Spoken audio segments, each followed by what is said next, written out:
Assalamu alaikum dear students. Today we are going to learn an interesting chapter of biology, that is genetics and evolution. I may discuss this chapter in brief. If any student has any doubt, he may contact me on my personal number. I will clarify all his doubts, because we cannot stretch the videos too much. That may create a problem while uploading this video.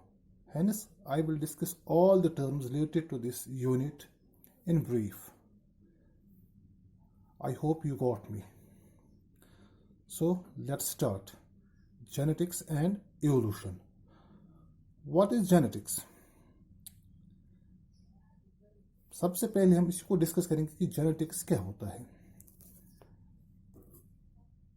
Genetics, इसकी definition अगर हम कहेंगे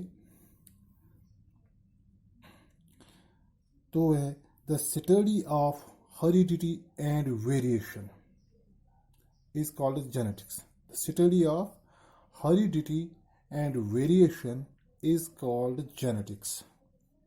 now what is heredity and what is variation? Let me explain you one by one these terms. Number first is heredity. Heredity क्या है? Heredity को अगर हम define करेंगे, the process of transmission of characters from parents to offsprings is called heredity. The process of transmission of characters or traits from parents to offsprings, or we can say from one generation to another generation, is called heredity.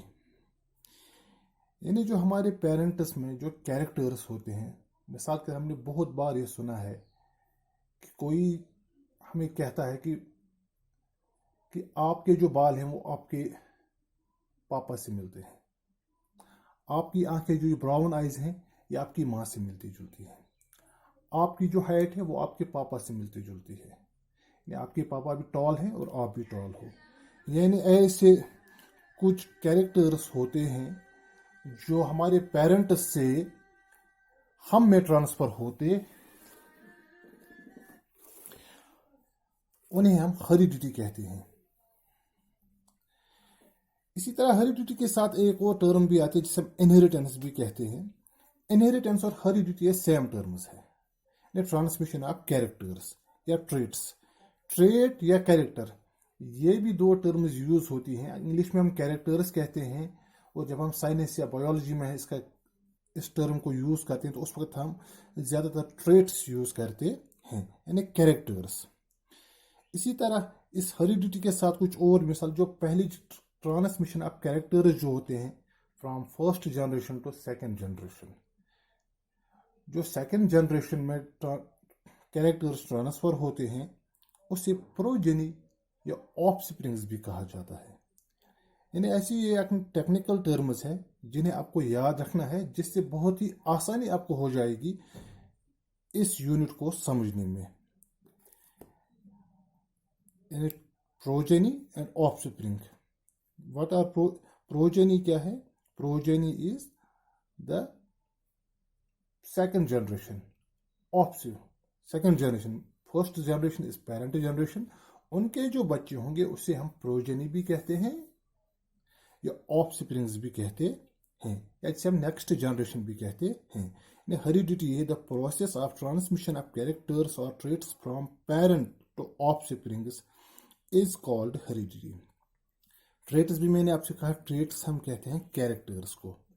जो characters, किसी के काले बाल हैं, किसी की काली आंखें हैं, इस तरह हमारे ईयर्स जो होते हैं, नीचे जो ईयर, इसका पिना ईयर का जो होता है वो फ्री होता है, किसी का अटैच होता है, इन्हीं को हम ट्रेट्स या कैरेक्टर्स कहते हैं। जो हमें पेरेंट्स से, कुछ ट्रेट्स हमें पेरेंट्स से मिलते हैं, इसी को हम हेरिडिटी कहते हैं। अब ट्रेट्स की भी यहाँ पे दो किस्में हैं। Number first is inherited traits. Inherited traits क्या हो गए? यानी वो कैरेक्टर्स होते हैं जो हमें अपने पेरेंट्स से मिलते हैं, यानी those traits which are transmitted from parents to offsprings, उन्हें हम इनहेरिटेड ट्रेट्स कहते हैं। फॉर एग्जाम्पल, कि हमें कभी कहता है कि आपकी शक्ल आपकी माँ से मिलती जुलती है, ने उसने हमारे चेहरे में, हमारी आंखों में या हमारे बालों में ऐसा कुछ देखा है कि हमारी शक्ल जो है वो हमारी शक्ल जो है वो हमारी माँ के साथ मिलती है। यानी ये वो ट्रेट्स ट्रांसफर हुए हमारे पेरेंट से हम में, जो हम मैच आपस में मैच होते हैं, इन्हें हम इनहेरिटेड ट्रेट्स कहते हैं। इसी तरह कुछ ट्रेट्स ऐसे भी होते हैं, मिसाल के तौर पर हमारी मेमोरी। ज़रूरी नहीं है कि अगर हमारे पेरेंट्स की मेमोरी बहुत शार्प होगी तो हमारी मेमोरी भी शार्प होगी। इस तरह कुछ स्किल्स होते हैं। ये स्किल्स मैं ऐसे आपको डिस्कस करूंगा कि मैं ये मिसाल के तौर पर, अगर मैं ड्राइविंग जानता हूं लेकिन मेरा पेरेंट जो है, मेरे फादर जो है वो ड्राइविंग नहीं जानते हैं, ये कोई ऐसा ट्रेट नहीं है कि जो ट्रांसमिट हो जाएगा पेरेंट से ऑफस्प्रिंग्स में। ये एक ऐसा ये स्किल है, इसे हम ट्रेट इसे स्किल कहेंगे, जो हम गेन करते हैं एक्सपीरियंस से। इस तरह मैनर्स होते हैं, मैनर्स भी हम गेन करते हैं एक्सपीरियंस से। तो ये हमारी जो चाहे मेमोरी हो, स्किल हो, मैनर्स हो, ये ज़रूरी नहीं है कि these will match with our parents. Hence, these traits are called acquired characters or traits. I hope you understand. इसके बाद जो हमें एक डेफिनेशन और आती है, वेरिएशन। वेरिएशन क्या है? असल में जो वेरिएशन है, वेरिएशन हम कहते हैं डीएनए कॉपिंग को। डीएनए कॉपिंग यानी difference in DNA among individuals. यानी अब हमारी शक्ल जो है वो बिल्कुल भी हमारे पेरेंट्स के साथ पूरी मिलती जुलती नहीं है। There are certain differences. These differences are created during DNA copying. जिस वक्त जो कैरेक्टर्स हमारे पेरेंट्स में पाए जाते हैं वो सभी कैरेक्टर्स हम में नहीं पाए जाएंगे। तो ये किस वजह से होता है?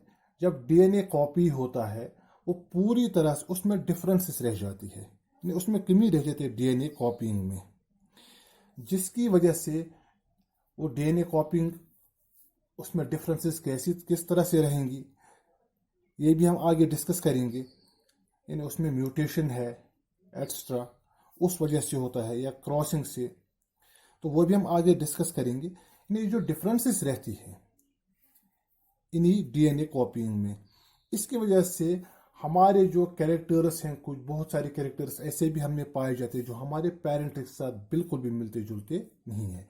अगर इसी तरह यानी जो हमारे पेरेंट्स के कैरेक्टर्स थे उनमें से थोड़े से कैरेक्टर्स हम में आते हैं, इस तरह अगर हम ये हमारी फर्स्ट जनरेशन हो गई, फिर सेकंड जनरेशन, थर्ड जनरेशन, इसी तरह जब बहुत सारी जनरेशन आगे जाती हैं, तो अगर हम मिसाल के तौर पे हम फर्ज करेंगे कि जो 100th जनरेशन है उसमें बिल्कुल भी वो कैरेक्टर्स पाए नहीं जाएंगे जो कि हमारे पेरेंट्स में होते हैं।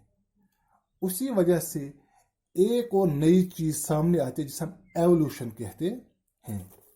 एवोल्यूशन भी इसी वजह से हुआ है, यानी एक नया ही ऑर्गेनिज्म, वो नया ऑर्गेनिज्म किस तरह से होता है, यानी उस जो नया इंडिविजुअल होता है, अगर हम लेंगे सपोज 100th जनरेशन जो है वो फर्स्ट जनरेशन से टोटली डिफरेंट होगा, उसमें बिल्कुल भी वो कैरेक्टर्स नहीं पाए जाएंगे जो हमारे पेरेंट्स में पाए जाते थे।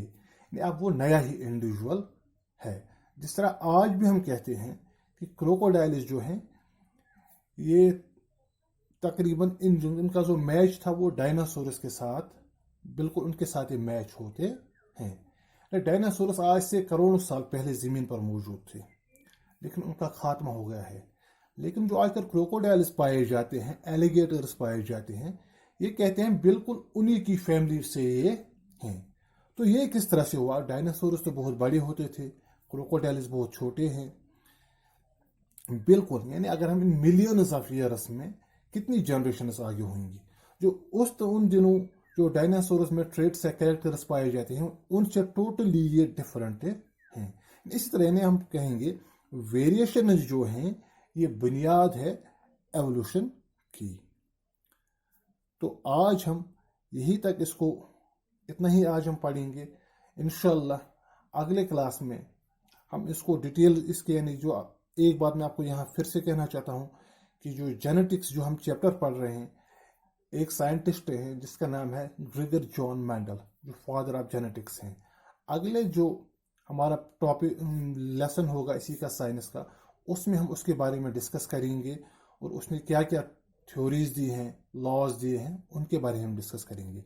अगर किसी भी बच्चे को कोई भी प्रॉब्लम है वो मेरे नंबर पे, मुझे अपने पर्सनल नंबर पे कांटेक्ट करिएगा, तो मैं उसका जो उसके जितने भी डाउट्स होंगे मैं उन्हें क्लैरिफाई करूँगा। यहाँ पर हम इनको डिटेल में नहीं पढ़ा सकते हैं क्योंकि वीडियो जो है उसको हम ज़्यादा स्ट्रेच नहीं कर सकते हैं because there will be difficulty in uploading the video on YouTube channel. Thank you. Assalamu alaikum.